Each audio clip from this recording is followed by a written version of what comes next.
Hi hello மக்களே, welcome back to our channel. இன்றைக்கி சேனலில் என்ன பார்க்க போகிறோன்னா ஒரு டிஃப்ரெண்ட்டான லஞ்ச் தாங்க. வாங்க வீடியோக்குள்ளே போகலாம்.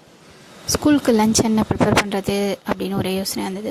ஸோ கொத்தமல்லி சாதம் இருந்தது, பண்ணி கொடுக்கலாம். கொத்தமல்லி அப்பப்போ எடுத்து வச்சிடுறாங்க, கருவேப்பிலையும் சாப்பிட மாட்டுறாங்க. இதேமாதிரி பிள்ளைகளுக்கு நம்ம இதேமாதிரி கொத்தமல்லி அரைச்சி நம்ம சாதமாக கிளறி கொடுத்தா சாப்பிடுவாங்க. ரொம்ப ஹெல்த்தி அண்ட் டேஸ்ட்டாகவும் இருக்கும். ட்ரை பண்ணி பாருங்கள். இதுக்கு தேவையான கொத்தமல்லி எல்லாம் கிள்ளி ரெடியாக எடுத்து வச்சுக்கோங்க. அதுக்கு நம்ம தாளிப்புக்கு வேர்க்கடலை, கடலைப்பருப்பு, கடுகு, கருவேப்பிலை, வெங்காயம், உங்களுக்கு தேவையான எண்ணெய், மஞ்சத்தூள், உப்பு, இஞ்சி எதுக்கு பார்த்திங்கன்னா இந்த கொத்தமல்லியை போட்டு அரைக்கும் போதே இஞ்சி, கொஞ்சமாக சீரகம், ஒரு பச்சை மிளகாய் போட்டு அரைச்சி எடுத்துருங்க. நல்லா நைஸாக அரைச்சி எடுத்துருங்க.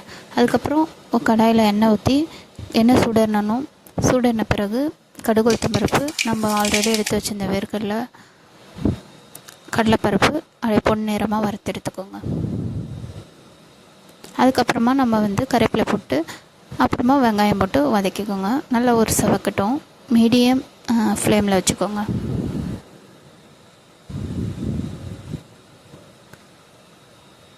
வதங்கும் போது கொஞ்சோண்டு மஞ்சத்தூள் போட்டுக்கோங்க. அதுக்கப்புறமா உப்பு தேவைக்கேற்ப போட்டு மிக்ஸ் பண்ணிவிடுங்க. கொஞ்சம் நேரம் வதக்கிடுங்க.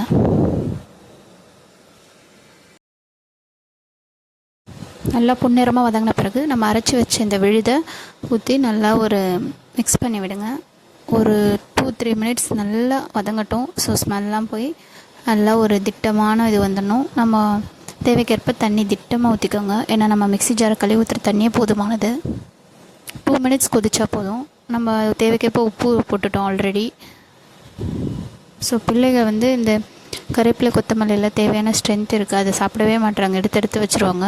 ஸோ இதுமாரி கொடுக்கும்போது அவங்களுக்கு தேவையான ஸ்ட்ரென்த் உள்ளே போயிடும்.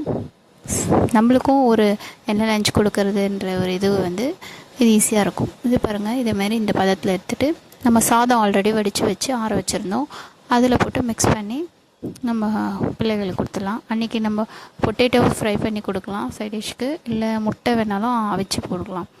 இதுவும் நல்லாயிருக்கும் டேஸ்ட்டாக. ரொம்ப சூப்பராக வந்திருந்தது. அன்றைக்கி டேஸ்ட்டாகவும் இருந்துச்சு. என் பையனும் ரொம்ப லைக் பண்ணி சாப்பிட்டான்.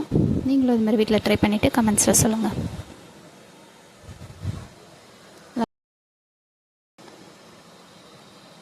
ஒரு நாள் இது மாதிரி கொடுக்கலாம், இன்னொரு நாள் வேறு கொடுக்கலாம். கொத்தமல்லியில் எவ்வளோ பெனிஃபிட்ஸ் இருக்குதுன்னு பாருங்கள். வீடியோ பிடிச்சிருந்தால் லைக் அண்ட் ஷேர் பண்ணுங்கள். தேங்க்ஸ் ஃபார் வாட்சிங்.